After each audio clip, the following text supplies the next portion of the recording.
Bonjour Jocelyn. Bonjour Clément. Bonjour à tous et bienvenue sur Émergence. Aujourd'hui, j'ai un réel plaisir d'accueillir Jocelyn Morisson. Jocelyn est journaliste scientifique de formation, auteur d'une quinzaine d'ouvrages, traducteur et rédacteur en chef de la revue Native. Jocelyn explore depuis plus de 20 ans des ponts subtils entre sciences contemporaines, traditions spirituelles et philosophie de la conscience. Ses livres, parmi lesquels Univers, Esprit, tout est relié, Se souvenir du futur ou le ressent, Le secret de la vie, coécrit avec Romuald Le Terrier, nous invite à regarder la réalité autrement, là où la synchronicité n'est pas un hasard, où le futur peut murmurer avec le présent, et où l'éveil n'est pas une fuite du monde, mais une façon plus profonde de l'habiter. Jocelyn, merci infiniment d'être avec nous aujourd'hui. Avec plaisir, merci à toi pour l'invitation. Comme chaque fois, j'aime rappeler une citation. Aujourd'hui, c'est un jour un peu particulier puisque ça va être en la mémoire de notre frère Jean Bouchard d'Orval, qui a rejoint les étoiles il y a quelques jours. Donc voici cette citation de Jean. L'Égypte ancienne recèle la clé capable de délivrer l'homme moderne de ses tourments. La cause profonde des malheurs qui nous affligent, tant individuellement que collectivement, n'est pas d'ordre économique, financier, politique ou social. Elle est d'abord et avant tout de nature spirituelle. Toutes nos difficultés à bien vivre sur Terre sont des symptômes de l'oubli de l'essentiel, cet essentiel que l'ancienne Égypte avait installé au cœur de sa vie. Ce que nous sommes est impensable, inconcevable, sans bornes et intemporel. Une société fondée sur autre chose que cette vérité ultime, peu importe sa puissance économique et militaire, ne peut vivre dans la paix et l'harmonie.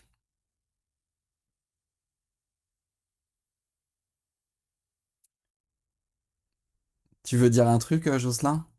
Ah bah, je souscris complètement à ces propos. C'est des choses que j'aurais aimé écrire moi-même que j'ai essayé de dire aussi à ma façon, hein. Mais ça reste extrêmement vrai. Alors l'Égypte, oui, d'autres cultures aussi renfermaient des secrets que d'une certaine manière la science, la philosophie sont en train de redécouvrir aujourd'hui. C'est un peu beaucoup de temps perdu aussi. Mais il y a l'Égypte, bien sûr, c'est d'une richesse infinie, hein, c'est clair. Oui, c'est vrai que là, le livre, la citation est tirée d'un livre qu'il avait écrit sur l'Égypte, mais j'ai envie de dire que ça serait tout aussi valable pour l'Inde, peut-être Ah ouais. certaines régions Ouais, d'Amazonie. ouais, ouais, ouais. Ça va être justement l'objet de nos conversations parce que, en fait, le sentiment que j'ai eu en préparant l'émission, en relisant quelques-uns de tes bouquins et puis en voyant aussi tout ton parcours que je connaissais pas, que je soupçonnais pas aussi riche en fait, je me suis aperçu qu'on avait les mêmes centres d'intérêt en fait. Ouais, c'est sans surprise, hein. Toutes ces voix se croisent, se recroisent.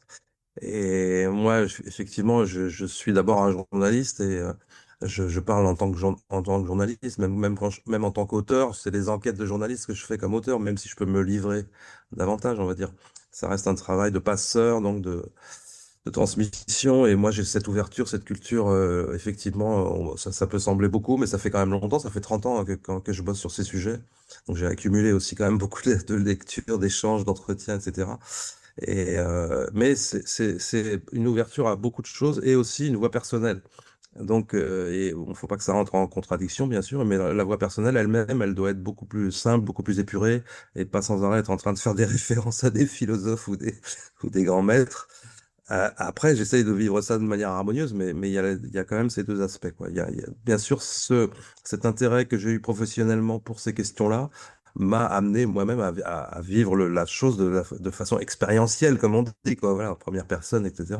Sinon, ça n'a pas de sens réellement, hein, de vouloir creuser les spiritualités du monde et d'aller donc dans la non-dualité, aussi bien indienne que ailleurs, que occidentale d'ailleurs, hein.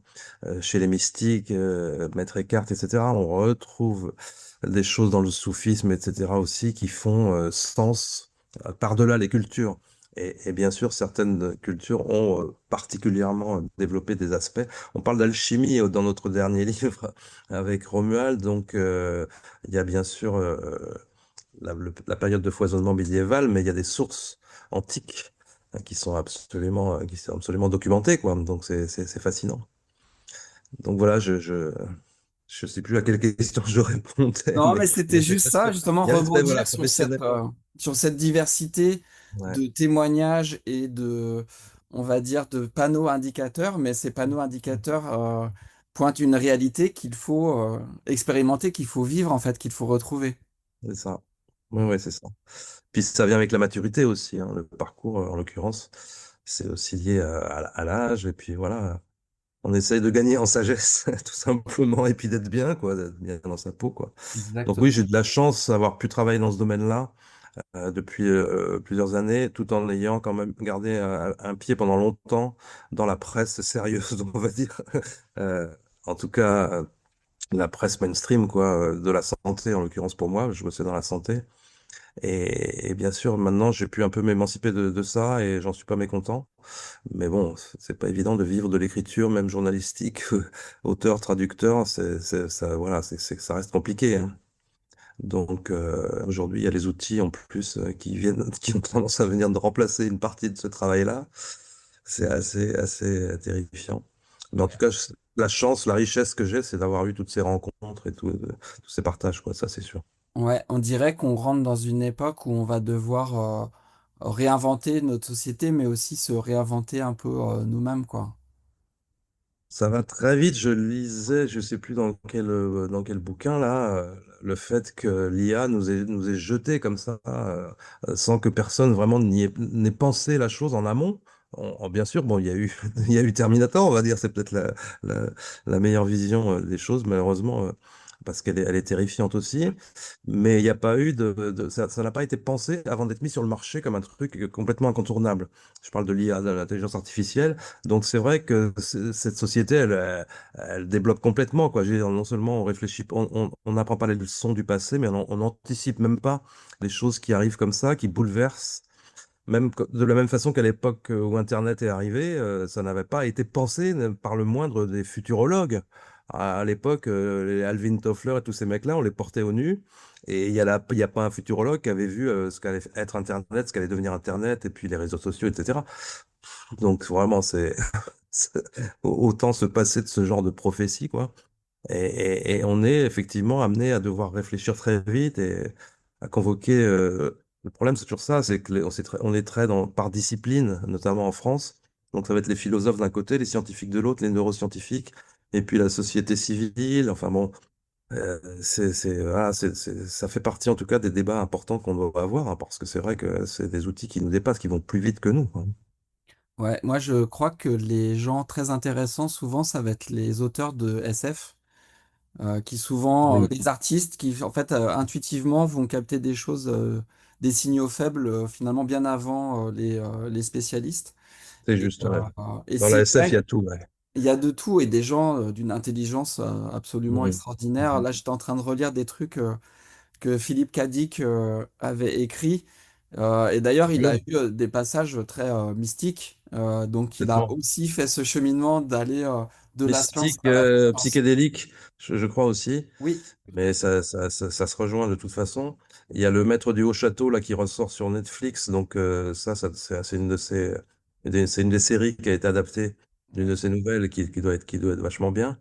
Euh, ouais, ouais, qu'a dit que ça reste une référence très importante, hein. ouais, ouais. Et d'ailleurs, pour les gens qui veulent une version du futur et de l'intelligence artificielle un peu plus positive que Terminator, puisque je crois que les films façonnent notre conscience et que la conscience façonne notre futur, j'ai envie de me dire, mais autant regarder des films plus ou moins optimistes. Et d'ailleurs, j'ai pas forcément optimiste d'ailleurs, mais en fait réaliste. Et il y a un film qui s'appelle Le Créateur, qui est un Ouais. film de SF Ouais. d'action, Mhm. qui se présente pas du tout comme un film philosophique, mais qui propose une possibilité justement de partenariat entre l'humanité Mhm. Absolument. et les machines. Et d'ailleurs, il y a aussi le quatrième épisode de Matrix, si on regarde entre les lignes, même si les trois premiers épisodes sont plus dans un affrontement humain-machine, Mhm. on s'aperçoit que dans le quatrième, il y a une réconciliation et qu'en fait, les humains éveillés collaborent avec les machines éveillées, en fait. Oui, oui, oui, mais c'est fascinant, hein. Moi, je suis assez cinéphile, en tout cas, je l'étais beaucoup. Maintenant, je suis un peu téléphile aussi. Il y a énormément de très très belles choses en SF. Moi, je pense au film aussi Ex Machina que j'ai beaucoup aimé, ou Her aussi. Il y a eu beaucoup de films qui ont réfléchi à ce que c'est que ces nouveaux dispositifs, ces outils et ces intelligences artificielles qui arrivent dans nos vies. Et il y a plein de réflexions qui sont pas forcément toutes noires, effectivement.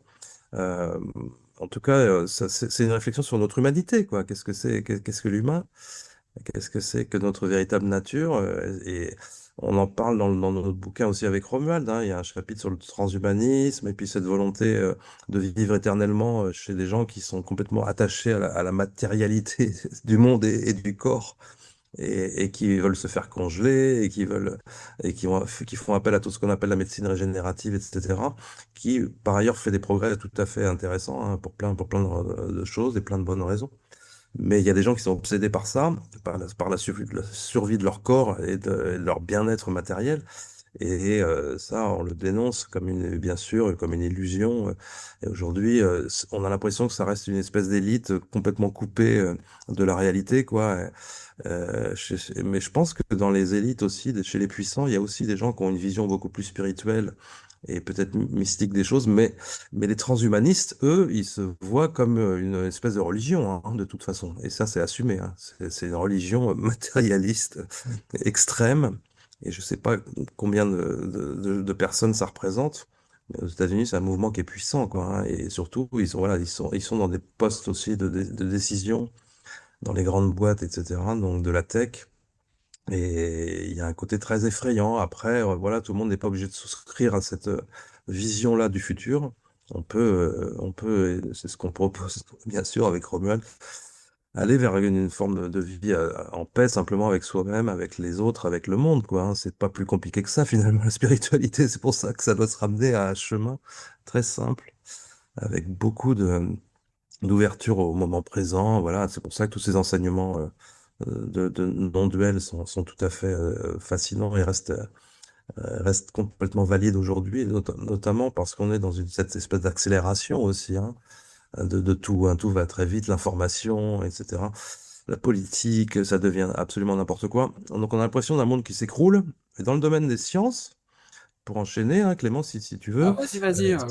on a aujourd'hui plein de domaines dans lesquels il y a des réflexions qui amènent à valider en fait ces enseignements de non-dualité, disant que notre conscience ne fait qu'un avec le monde, quoi, que nous sommes la manifestation locale dans le temps et dans l'espace d'une source qui nous dépasse, etc., mais que tout est une manifestation de ça et qu'il n'y a pas donc de distinction, il n'y a pas de rupture.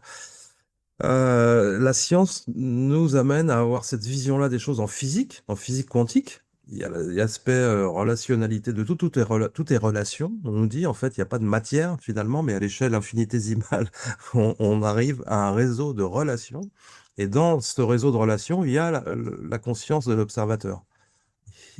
Elle revient systématiquement, cette conscience de l'observateur que les physiciens matérialistes ont voulu évacuer pendant voilà, quelques décennies. Parce que les pionniers de la physique quantique, eux, avaient déjà mis ce paramètre comme étant primordial, hein, la question de l'observateur, et donc de l'observateur conscient. Elle était vraiment à l'origine même des réflexions philosophiques autour de la physique quantique, mais on a essayé de l'évacuer. Et là, elle revient, elle est toujours là, et dans toutes les meilleures théories d'interprétation aujourd'hui de la physique quantique, il y a la nécessité d'avoir un observateur conscient qui observe un système quantique, on va dire, donc ça peut être une particule, ça peut être plusieurs particules, pour que ces choses deviennent réelles. Sans quoi elle est justement, elle aussi, dans un univers virtuel, de manière superposée, en plusieurs états possibles, etc. Et pour qu'un état se manifeste, il faut qu'il y ait cette observation. Donc nous faisons advenir réellement la réalité, et nous sommes surtout inséparables du monde que nous observons. Nous sommes partie prenante de ce monde que l'on observe, et la physique quantique, qui a été le plus grand projet de parvenir, enfin, en tout cas, c'est le summum de la pensée scientifique et technique pour nous donner une image objective du monde, pour nous dire ce qu'est le monde, qu'est-ce que c'est que cette matière qui constitue le monde. Eh bien, elle nous amène finalement à reconnaître que nous sommes strictement inséparables, nous-mêmes en tant qu'observateurs, de cette matérialité du monde qui n'existe que par nous. Donc voilà, on est dans quelque chose de complètement non-duel, quoi. Bah, en Et fait, il se passe en ce moment quelque chose qui est attendu depuis des centaines, peut-être vous même voir des milliers d'années. C'est-à-dire que les deux chemins, soi-disant spirituels et soi-disant scientifiques, on est en train de démontrer qu'en fait c'était le même chemin et que les scientifiques, là, si tu regardes les scientifiques les plus avancés, sur ceux qui partagent un petit peu sur YouTube, et il y en a quand même de plus en plus, que la science et notamment la physique quantique est en train vraiment de démontrer que, un, la conscience est première et que, deux, il n'y a pas de séparation entre l'observation, l'observé et l'observateur. Il y a c'est une ça, tu unité résumes bien les choses. totale, quoi. Mm. Ouais. Et ça va créer des répercussions en chaîne qui vont être colossales. Oui et non, parce que, en fait, comme je te l'ai dit, là, dès le début de la physique quantique, au début du XXe siècle, il y avait ces réflexions philosophiques qui accompagnaient les découvertes, les observations de laboratoire, mais ça l'a pas bouleversé justement la société finalement. On est allé vers quelque chose où la matérialité l'a emporté et on a développé la technologie jusqu'à des niveaux, voilà, un peu frankensteiniens, quoi. C'est-à-dire, ça nous dépasse. On crée un monstre, quoi. Ouais, mais ma Et- théorie, Jocelyn, c'est que comme le mental est beaucoup plus rapide que la matière, en fait, on a redécouvert ces choses, ou en tout cas les a démontrées à travers la physique quantique, bah, il y a presque un siècle.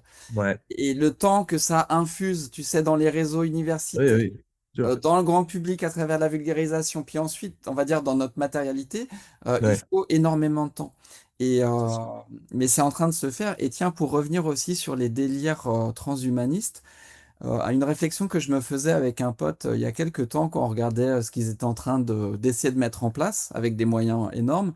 En fait, on se disait qu'ils essayaient de créer dans la matière des choses qui sont de l'ordre du soi, en fait, qui sont du l'ordre de la conscience. C'est-à-dire que dans le champ spirituel, on va te dire que la réalisation de sa vraie nature, c'est l'accès à l'infini, à l'immortalité, Mhm, mhm. voire même à un certain nombre de capacités, entre guillemets, paranormales, type télépathie, etc. Et en fait, c'est comme si avec leur technologie, ils essayaient de créer quelque chose en fait qui ne s'obtiendra, pour mal le dire, que quand on aura réalisé notre vraie nature. C'est-à-dire que la seule vraie immortalité, c'est en fait c'est de résider dans l'éternel présent. C'est pas en rendant son corps avec des petits robots, enfin tu vois, en transformant son corps en robot qu'on arrivera à atteindre l'immortalité. En tout cas, Ouais, ouais, ouais, ouais, bien sûr. c'est ma compréhension. Et puis les pouvoirs auxquels tu fais allusion, qui sont ces choses que l'on acquiert au fil du développement spirituel, en fait, ce sont des distractions sur le chemin de l'éveil, hein, dans la tradition indienne. Donc, il ne faut surtout pas s'arrêter à ces pouvoirs de télépathie, de vision à distance et de sortir du corps, etc. Donc ça, c'est bien connu. C'est bien connu que c'est les siddhis, là, sont exactement collent avec tout ce qu'on nous on appelle phénomènes paranormaux.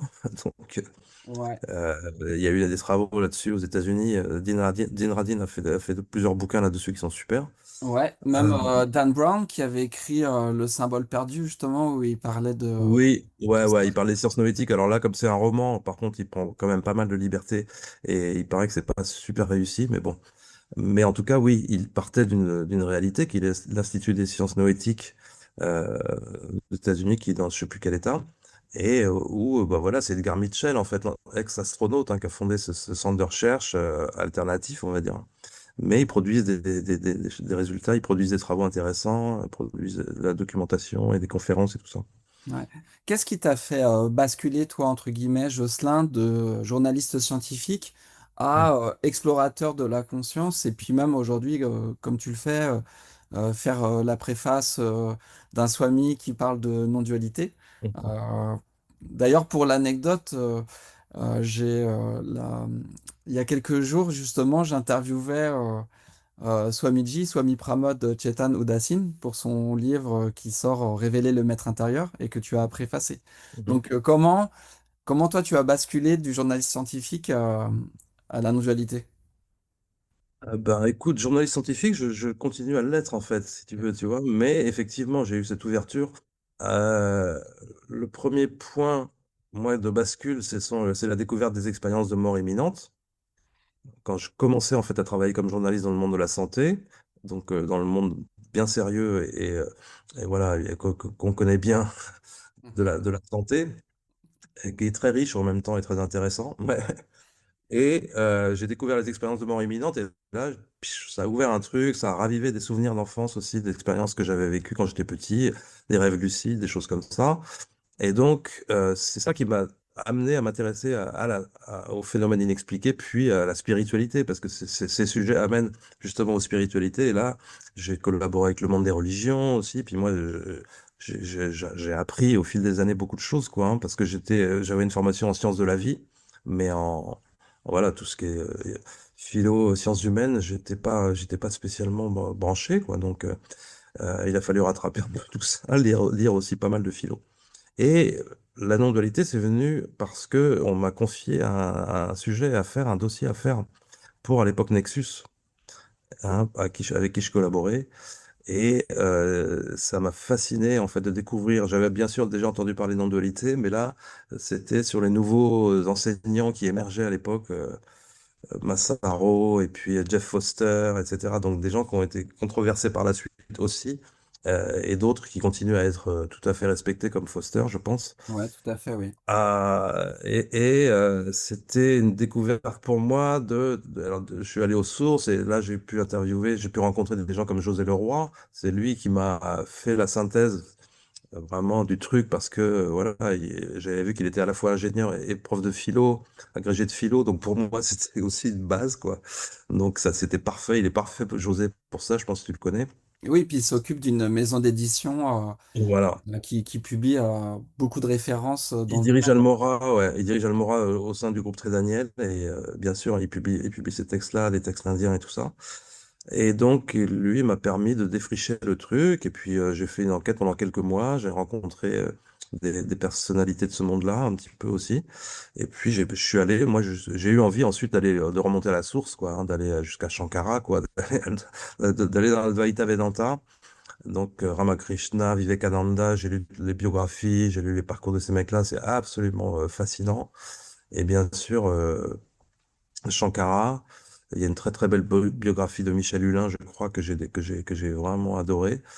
Et j'ai eu envie, tu vois, de creuser ce truc-là. Et en même temps, bien sûr, en lisant ces choses-là, et aussi des témoignages contemporains, hein, parce qu'il y en a plein, des bouquins de gens qui disent, voilà, nous ne faisons qu'un... tout est un, mais c'est pas seulement tout est relié, c'est tout est un, quoi. C'est ça. Je sais, parce qu'on avait eu la discussion, nous, on avait fait un titre, tout est relié, mais tout est relié dans le visible, parce que tout ne fait qu'un dans l'invisible, tu vois. J'ai tourné le truc comme ça dans ma tête. Et effectivement, c'est hyper riche, hyper passionnant. Et en plus, il y a des courants aussi du bouddhisme, hein, le Dzogchen et la voie du milieu, le Madhyamaka, tout ça. Il y a des grands philosophes des sciences aujourd'hui qui sont à la fois spécialistes de la physique quantique et du bouddhisme Madhyamaka, tu vois, pour des raisons qui sont les mêmes, en fait, tu vois, voilà, pour les mêmes raisons. Ils font de la méditation. En tout cas, j'en connais qui le font. Ils le font peut-être pas tous, mais s'il y a effectivement cette grande convergence que j'avais déjà évoquée dans un bouquin entre la philosophie, la science et la spiritualité, parce que, en fait, c'était le cas avant. C'est une parenthèse, en fait. Là, c'est la parenthèse matérialiste qui vient de la Renaissance et des Lumières, quoi, surtout à partir du XVIIIe siècle. Et on est dans cette parenthèse qui est en train de se refermer, mais c'est compliqué parce que ça va avec l'effondrement d'organisation, de structures, de réseaux, de choses qui sont plus ou moins laides, qui s'effondrent aujourd'hui, tu vois. Et malheureusement, la démocratie fait peut-être partie des choses qui sont en train de s'effondrer, et ça, c'est plutôt triste, parce que jusqu'à ce qu'on ait un meilleur système, il faut quand même, tu vois, être sûr qu'on puisse s'en passer, quoi. A priori, les modèles alternatifs sont pas vraiment non plus rassurants. C'est difficile, hein, donc, ouais, ouais. Et donc, toute cette réflexion-là, spirituelle, elle est aussi pour moi très ancrée dans la réalité, dans la matérialité du monde, parce que justement, c'est non-duel aussi que de sentir, d'accepter qu'on vit dans la matière et que nous sommes faits de matière aussi, quoi. Oui, bien sûr. En fait, c'est l'invitation pour moi d'être authentique, réaliser sa vraie nature. Mais on peut aussi tout à fait vivre cette non-dualité dans le monde.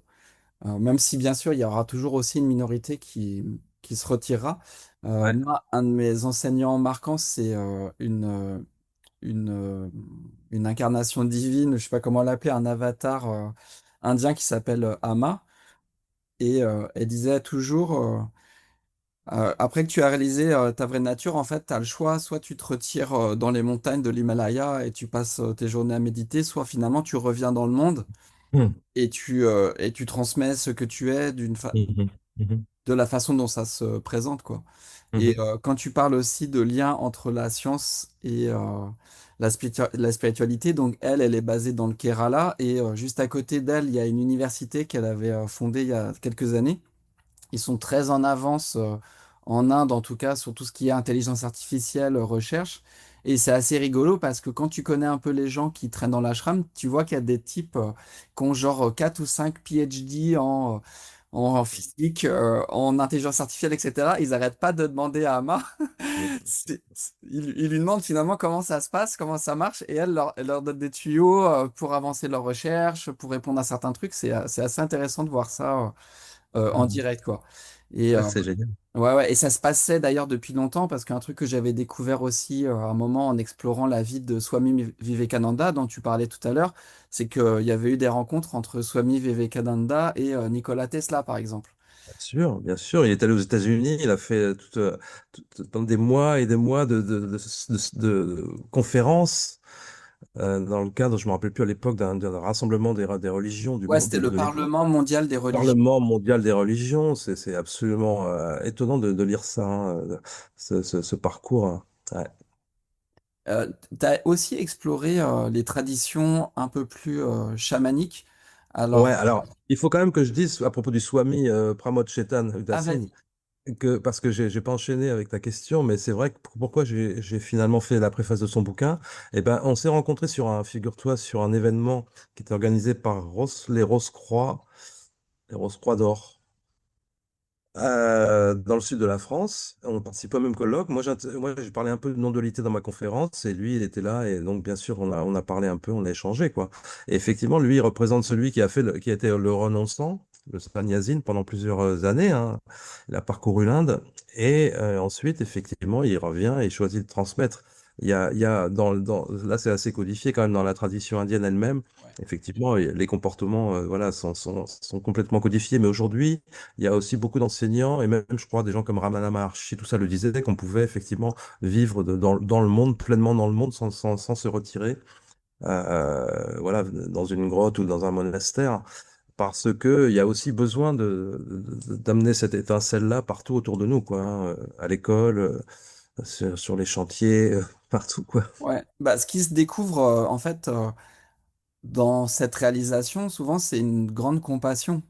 Donc en fait, quand il y a compassion, naturellement, il va y avoir un mouvement d'être aux côtés bah, de chacun.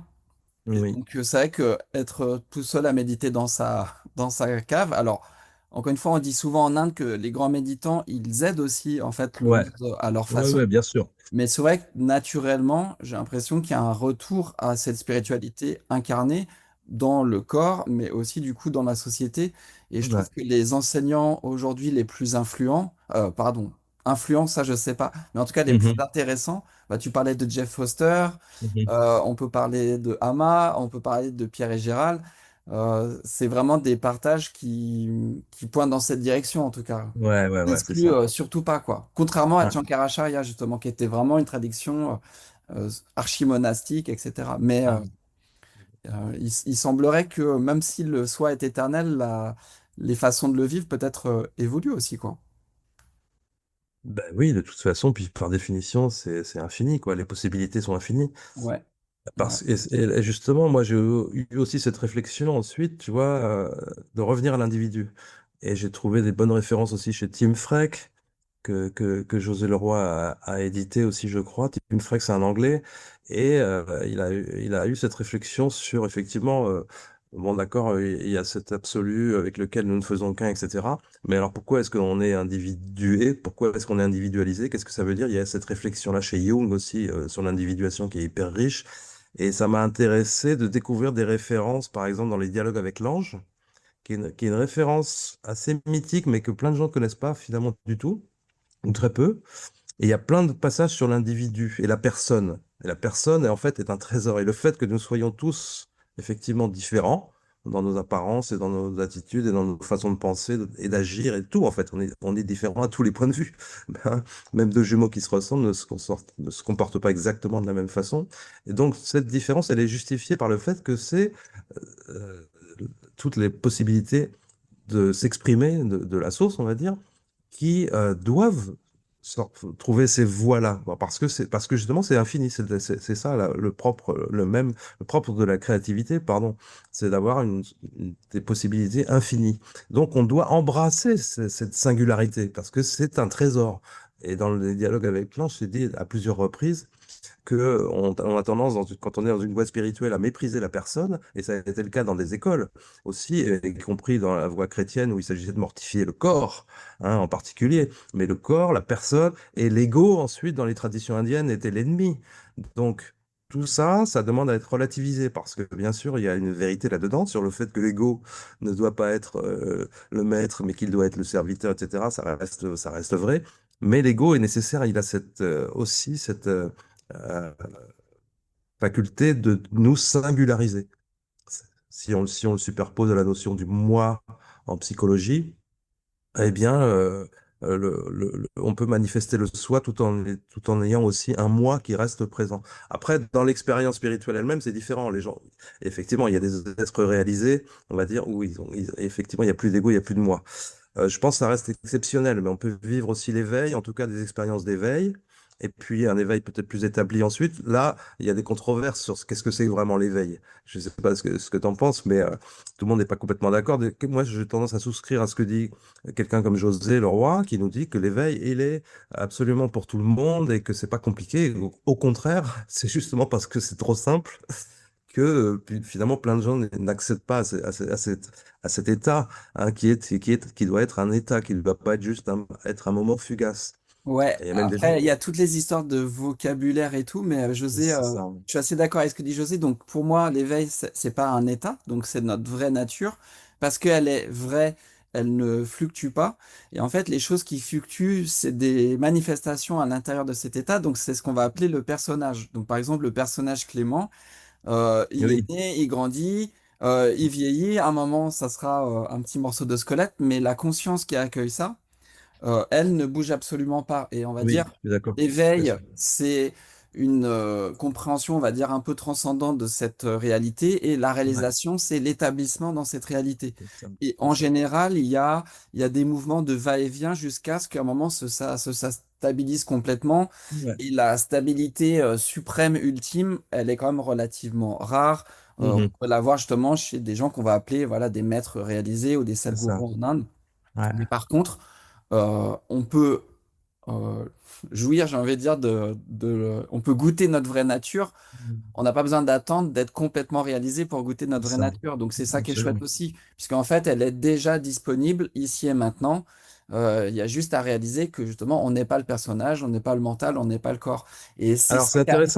c'est intéressant que tu emploies le terme de personnage, parce Ouais, qu'un personnage, ça renvoie à de la fiction, à quelque chose qui relève de l'imagination, qui n'existe pas, alors que la personne, c'est une personne, par exemple, historique, c'est quelqu'un qui existe. La personne existe, alors que le personnage n'existe pas.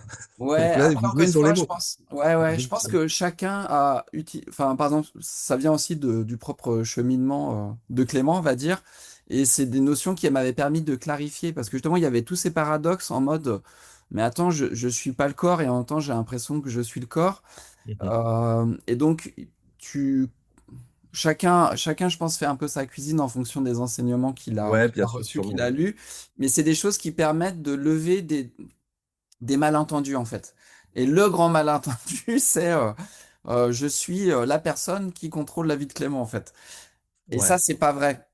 Par contre, c'est pas Tu parce l'as dit, c'est des problèmes, c'est du vocabulaire parce qu'en fait, on est d'accord. ce qui se vit, ça n'a pas besoin de mots. C'est toute la difficulté, et surtout dans les expériences qu'on qualifie de mystiques, etc., hein. Il y a cette ineffabilité qui est propre à l'expérience, et après, il y a toute la réflexion aussi en théologie sur le fait que parler de l'absolu, c'est le trahir nécessairement. C'est le réduire, c'est le trahir. Et donc, on ne doit pas en parler. On ne peut définir les choses que de manière négative, etc. Donc, il y a toutes ces traditions-là Ouais, qui restent complètement voilà, importantes à méditer, quoi, hein, ouais, et respecter. Il y a des choses qu'on ne peut pas dire, mais moi, je constate que on dit les choses de la même façon quand même quand on essaye de les dire, quand on vit une expérience mystique, quand on vit une expérience psychédélique profonde, hein, bon, une expérience justement ça fait le lien avec ta question sur les sagesses chamaniques. mm, Il y a ce qu'on appelle le monde des visions, effectivement, qui est connu, l'ayahuasca, etc. Ça provoque des visions, des interactions avec une autre dimension, si on veut dire les choses comme ça. Mais ça se joue avec le contenu de la mémoire et aussi peut-être de l'inconscient collectif, certainement. Et puis voilà. Mais il y a des états au-delà de ça. Il y a d'autres substances qui sont utilisées dans un cadre ritualisé et aussi dans des buts de soins, hein, pas forcément des expériences, pas forcément des cérémonies spirituelles.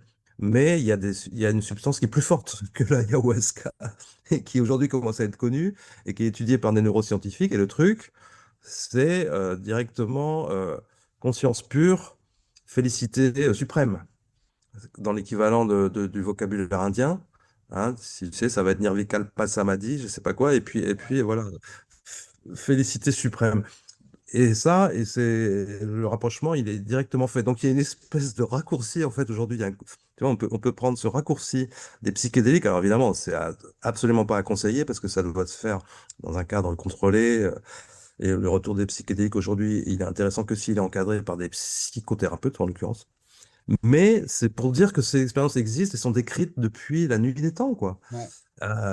Donc, il y a des substances, il y a des voix au tambour, il y a donc voilà la vibration, la danse, etc. Et puis, il y a des choses qui relèvent simplement de la prière, de l'introspection. Ça, c'est le mot analogue, hein. C'est plusieurs faces d'une même Ouais, montagne. ouais. Moi, dans mon expérience, je dirais que les psychédéliques peuvent être intéressants pour avoir un aperçu de ce qu'est notre vraie nature. Ça peut aussi permettre des guérisons. Justement, quand c'est bien fait, quand c'est fait en Ouais, conscience, quand ouais. c'est fait avec beaucoup d'amour, avec beaucoup d'intelligence, avec beaucoup de bienveillance, ça peut vraiment accompagner des belles expériences et des beaux états. Mais comme ce ne sont que des états, justement, il y aura Oui, oui. toujours un moment, un appel de vraiment réaliser. Pourquoi? Parce que la réalisation, c'est cet état qui n'est pas un état au-delà des états, et Mm, c'est mm, ça mm. qui va procurer cette espèce de repos à la recherche duquel on est, enfin voilà, qu'on recherche tant à travers toutes les expériences. Et c'est vrai que pour les chercheurs spirituels, euh, alors sincères ou authentiques, même si bien sûr ce sont pas des mots suffisants, mais il va y avoir un moment, un appel de réaliser sa vraie nature. Et ça, pour ça, je crois que les traditions, alors moi que j'explorais de l'Inde, on peut parler aussi du taoïsme ou peut-être du soufisme, elles restent archi valides, ou du Dzogchen en parlant du Bouddha, Mm, et aussi notamment de la sadhana. Donc on en a beaucoup parlé avec le Swami. mhm. Le grand paradoxe, c'est que cette nature, elle est déjà là, elle ne peut même jamais ne pas être là. Mais le grand paradoxe, c'est que pour la réaliser, parfois, il va falloir quand même faire des efforts et notamment mettre en place une espèce de discipline spirituelle. Ouais. Et donc voilà, c'est ce grand paradoxe de l'effort pour arriver au non-effort. Euh, mais je crois que Bah ça oui. reste tout à fait valide encore aujourd'hui, quoi. Oui, oui, oui, tu l'as dans le taoïsme, ça, bien sûr, le wu-wei. Il y a vraiment cette idée que le non-effort, c'est pas un non-agir. Donc, on doit. Il y avait déjà, moi, j'avais déjà vu ça dans Gurdjieff. Tu vois, au début que je m'intéressais à la spiritualité, j'ai commencé à lire des trucs comme ça. Chez Gurdjieff, tu avais cette idée d'être agi, en fait. Tu es agi. Et par quoi tu es agi? Bah, justement, ça dépend de ta présence, on va dire, ouais, comme tu dis. Euh, et parce que l'idée, c'est quand même de se laisser traverser par quelque chose qui agit à travers nous et d'être pleinement voilà, en harmonie, en accord avec ça. Moi, c'est comme ça que j'aurais tendance à le décrire. Donc, ça a été exploré par toutes les traditions, on a aligné les pensées, les paroles et les actes. On a ça dans le bouddhisme, on a ça dans plein de traditions, mais dans la tradition chrétienne aussi, qui est extrêmement riche, y compris dans le versant gnostique, ésotérique et tout ça. Tout ça, c'est une richesse inouïe et on a accès à ça grâce à Internet. Donc on peut se nourrir de tout ça. Mais après, effectivement, comme tu dis, on fait sa cuisine intérieure, on fait sa synthèse et il y a des choses qui apparaissent quand même contradictoires. Tu vois, cette notion Ouais, justement de rejeter l'ego, par exemple, ou ouais, finalement non. Et puis d'abord, ne serait-ce que les hindous et les bouddhistes ne sont pas d'accord entre eux sur l'existence même du soi. ouais, Ne ouais, mais serait-ce que ça, quand tu commences à te plonger dans ces controverses-là, les controverses philosophiques là-dessus, sur l'existence de Atman ou non, on finit pas en fait, parce qu'à ouais, chaque fois qu'il y avait un mec qui pensait autrement, eh ben, il fondait une école. Parce qu'il y avait deux, trois autres gars qui allaient dire oui, il a raison lui. Et ouais, donc mais ils fondaient tu vois, des tonnes ouais. d'écoles. Ouais, mais tu vois, Jocelyn, je pense que c'est là justement qu'on va arriver aussi aux limites du savoir, notamment du savoir livresque. Moi, c'est un passage que j'ai vécu. C'est qu'à un moment, j'avais tous les bouquins Internet. Alors, c'était peut-être moins développé qu'aujourd'hui, c'était il y a 15-20 ans, mais il y avait vachement de contenu. Et à un moment, il y avait des paradoxes qui me semblaient insolubles. Et en fait, là, ce qui s'est présenté dans la vie de Clément, et comme une évidence, c'est qu'en fait, j'avais besoin de rencontrer un maître pleinement réalisé.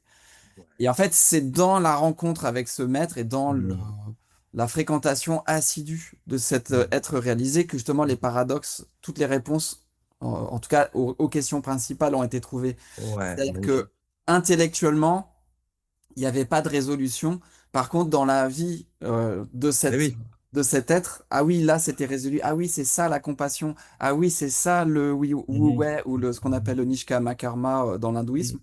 Et en Mhm. fait, tu vas t'apercevoir que oui, il y a des querelles de clochers entre les bouddhistes, entre les hindous, entre les taoïstes, etc. Mais par contre, les maîtres réalisés, il n'y a aucune querelle, hein. Ils Mhm. se reconnaissent. D'ailleurs, ils parlent même plus de spiritualité. Tu Oui. vois, il n'y a plus de débat. Il n'y a plus de débat parce que justement, il y a plus que le soi, il n'y a plus que le tout. Mais tant qu'on n'y est pas encore, ou en tout cas, pour mieux le formuler, Mhm. tant qu'on n'a pas encore réalisé qu'on y était déjà, il va y Mhm. avoir un travail de simplification. Et oui, Mhm. comme dit José, c'est tellement simple que la plupart du temps, on passe à côté. Mais Ouais. on finit toujours par y arriver, quoi. Surtout si on a ouais, la grâce de voir rencontrer des enseignements enfin des enseignants authentiques. Ça c'est clair, tu as tout à fait raison de le souligner. Il y a quand même un élément nouveau aussi dans cette réflexion-là, c'est que on parle de non-dualité dans la réflexion écologique. La réflexion écologique contemporaine qui se nourrit de philosophie, de phénoménologie. Donc la phénoménologie, c'est vraiment l'étude de l'expérience pure vécue à la première personne, etc. Ça a été une révolution à l'époque en philo, et ça rejoint beaucoup la philosophie indienne, quoi, les réflexions, la méditation, etc. La pleine présence et toutes ces choses-là. Ouais. Et donc, en écologie, aujourd'hui, il y a plein de gars qui réfléchissent, avec les apports de la psychologie aussi, qui nous dit que voilà, on est dans une relation participative au monde, on est complètement inclus, tissé dans l'étoffe du vivant, et donc on a cette interrelation en permanence avec tout ce qui nous entoure, que ce soit dans le subtil mais physique, c'est-à-dire les ondes, hein, tout ce qui est là. Et puis le vivant et le vivant non humain, comme on dit, autour de nous, et puis le monde minéral. Donc, ça amène à revisiter les savoirs, justement, les sagesses ancestrales, chamaniques, on va dire, des peuples racines. Pour ça qu'on fait ce travail-là, nous, avec la revue Native, hein, comme tu sais. Oui, j'adore cette revue. Vous faites un travail Voilà, donc exceptionnel. il y a énormément de richesse dans ces savoirs, même si c'est pas des cultures écrites la plupart du temps. Et ça, nous, effectivement, on est tellement habitués, comme tu disais, à nos cultures livresques que pour beaucoup de gens, bah, il n'y a pas de savoir en fait dans ces traditions-là, alors qu'en fait, si, quand on se penche un peu sur les travaux de certains anthropologues notamment, il y a des visions du monde qui sont extrêmement riches, des visions du monde et des visions de la création du monde, et qui sont là plus de l'ordre des mythes, hein, des légendes, etc., mais qui sont absolument porteuses de sens et de symboles, comme dans tout le travail qu'a pu faire Jung ou Joseph Campbell sur les mythes. Il y a cette richesse-là chez les peuples racines de la planète, quoi, hein. Et ça nourrit donc également cette réflexion en psycho. Alors, on parle d'éco-psychologie, on parle d'éco-philosophie, et on parle d'éco-spiritualité aujourd'hui. Et ça, c'est quand même des concepts émergents, il me semble, et qui font justement dialoguer entre eux des philosophes, des scientifiques, des psychologues, et puis des gens aussi qui sont porteurs de sagesse dans d'autres domaines. Enfin voilà, tout le monde est convié à ça parce qu'il y a cette urgence climatique, etc. Et puis la protection de la biodiversité. Donc les réflexions qu'on met en avant dans Native, elles font le lien direct entre voilà l'état de la planète, l'état du monde et puis l'état de l'être humain, et puis voilà notre interrelation au vivant, et puis notre relation à l'invisible. Parce que l'animisme, bien sûr, c'est dire tout est vivant et la montagne, elle a une âme et puis la rivière aussi. Donc il faut lui parler. Il y avait de toute façon ces racines-là dans le bouddhisme, hein. La tradition Bön, elle est complètement chamanique. Et puis, on a ça aussi, c'est resté vivant en Corée. Le bouddhisme s'est nourri du chamanisme local, en Corée notamment. Il y a plein d'exemples comme ça.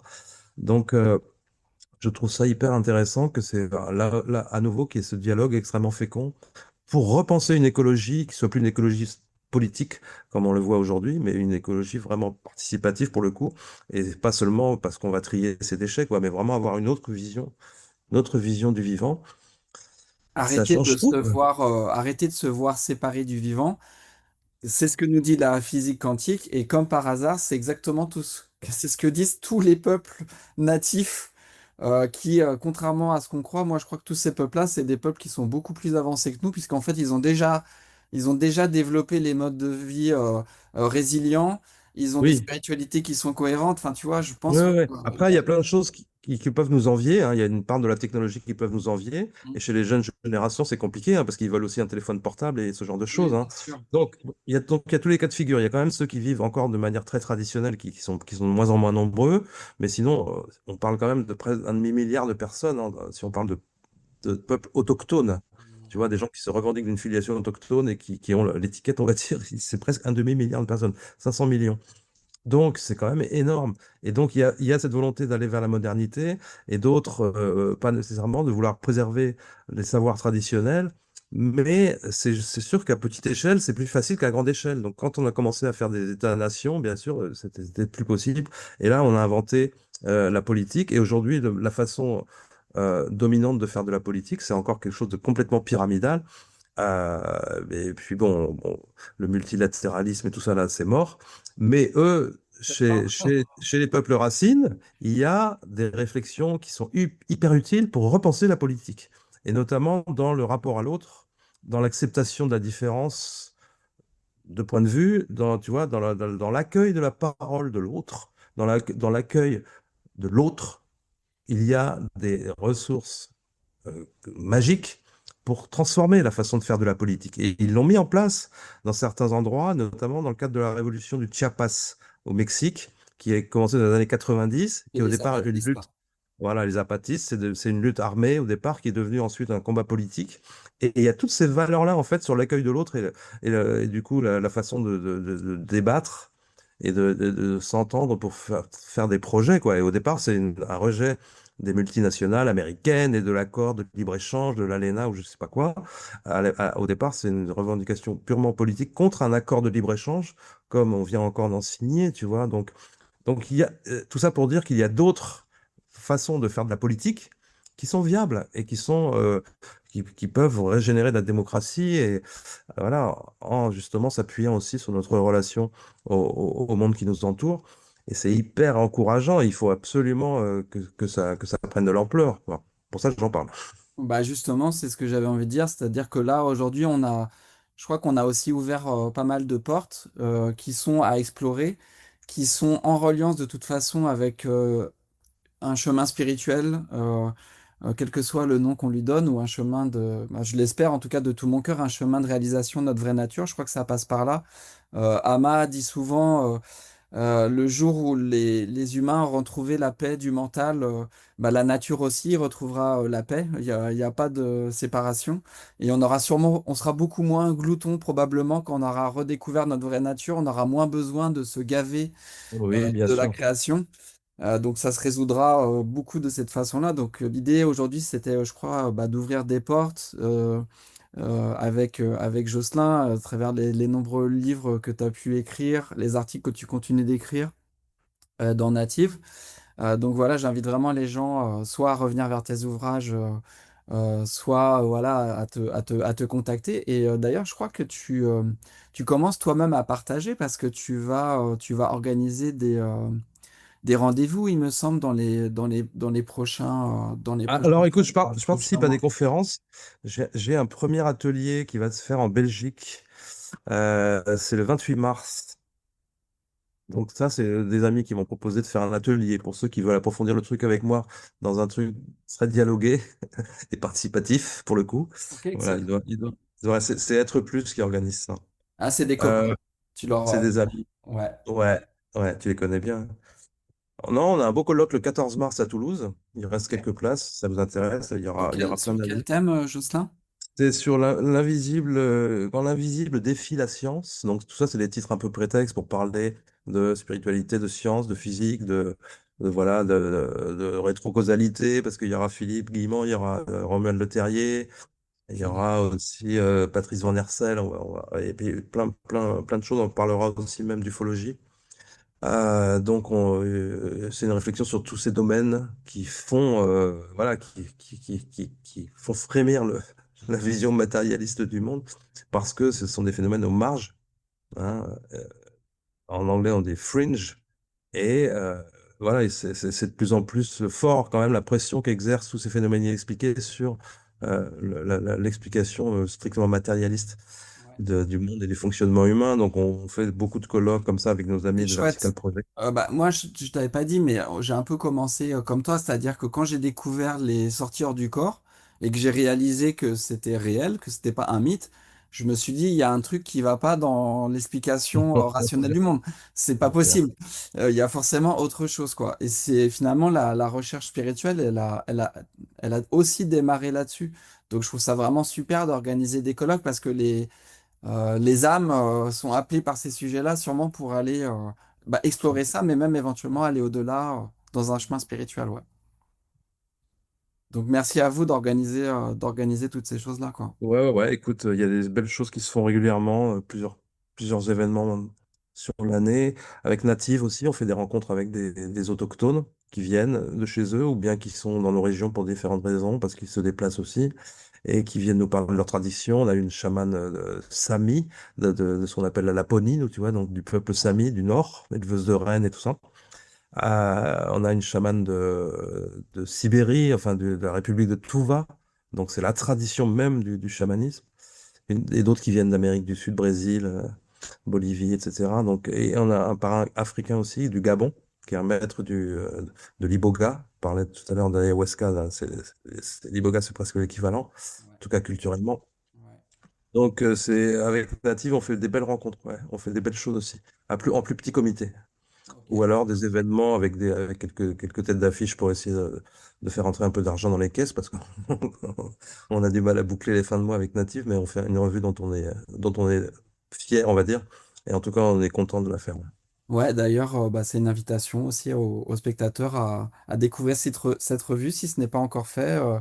On peut s'y abonner. Et en effet, voilà, ça permet de soutenir toutes ces recherches et ces mises en connexion des sagesses de l'humanité. Et d'ailleurs, ça me permet aussi de délivrer un message, c'est que voilà, tout à l'heure, on parlait des transhumanistes qui s'organisent en religion, qui ont des budgets colossaux. Et entre guillemets, en face, même si bien sûr l'idée, c'est pas d'être dans une confrontation, mais dans plutôt peut-être des propositions alternatives, bah, je remarque que peut-être qu'on pourrait un peu plus soutenir des initiatives comme Native, on pourrait peut-être un peu plus rediriger nos énergies et nos économies vers un monde qui nous inspire, qui nous parle, surtout à une époque où justement on se rend compte que bah, nos démocraties, même si c'est un super idéal, eh ben, elles sont un peu dysfonctionnelles. Vraiment, j'ai envie de dire à ceux qui nous regardent, c'est le moment ou jamais de ne pas mettre tous vos œufs dans le même panier et peut-être de nourrir des choses que vous Ouais, voulez voir grandir dans le monde, quoi. t'as raison, ouais, bien sûr. Après, il y a déjà beaucoup de choses, hein. Il y a beaucoup de choses qui sont financées comme ça par des petits dons ou du financement participatif aussi, justement. Du micro-don aussi, tu vois. Mais il faut que les grandes sources de financement, elles viennent sur des projets alternatifs davantage. C'est surtout ça, parce que là, on a un problème avec la concentration des médias et d'autres choses qui sont liées à la politique. Ça, c'est dommage parce que nous, on a déjà beaucoup de donateurs chez Native, mais c'est des petits donateurs la plupart, tu vois, Mm. c'est pas des gens qui ont des grosses fortunes. Donc voilà, il faut aussi que les gens qui ont beaucoup de puissance financière alimentent cette richesse justement Mm. démocratique en allant vers les alternatives, des médias notamment alternatifs. Mais il y a déjà beaucoup de très très belles choses qui se font dans cette presse-là, hein, dans cette presse alternative, y compris bien sûr YouTube, Internet et tous les podcasts et tout ça. Il y a quand même beaucoup de choses très très très très belles qui se font. Donc là, il faut effectivement pouvoir les financer. Et je pense que les gens sont déjà sensibilisés au fait que voilà, on arrête d'aller au supermarché acheter le truc le plus cher parce qu'il est juste devant nos yeux, quoi. Et je pense qu'on a tous compris, quoi. Donc ça se joue à tous les niveaux, ouais, t'as raison, bien Mm, sûr. mm, mm. C'est comme disait Gandhi, soyons le changement que nous voulons voir dans le monde, quoi. Ouais, je l'ai longtemps utilisé cette citation-là, j'aime Mm, beaucoup. mm, mm. Bah, en tout cas, Jocelyn, merci infiniment. C'était une joie de t'entendre, de découvrir plein de choses que tu pu explorer. Et vraiment, voilà, il y avait vraiment un sentiment de fraternité, d'âme sœur, Mhm. parce que je me disais, tiens, c'est marrant, les sujets que tu as explorés, c'est exactement ceux qui me passionnaient ou qui continuent de me passionner. Donc, c'est vraiment chouette de voir ton parcours et que ça t'a amené à bah, cet amour pour la sagesse, la spiritualité, ouais. Et à l'action désintéressée dans le monde, quoi. Ouais, Bah, je te remercie beaucoup. En tout cas, c'était l'occasion de faire connaissance aussi pour nous. carrément. Et donc, ouais, je ressens cette fraternité aussi, bien sûr. Et c'est là-dessus que, il faut s'appuyer pour essayer voilà, que les choses aillent le moins mal possible, hein. Enfin, ça fait partie ouais, des valeurs de simple. Fraternité, pour moi, c'est un, un peu d'amour. Déjà, c'est déjà de l'amour, forcément. Exactement. On a besoin de ça, ouais. À très bientôt, Jocelyn. Merci, Clément, à bientôt. À bientôt. À bientôt.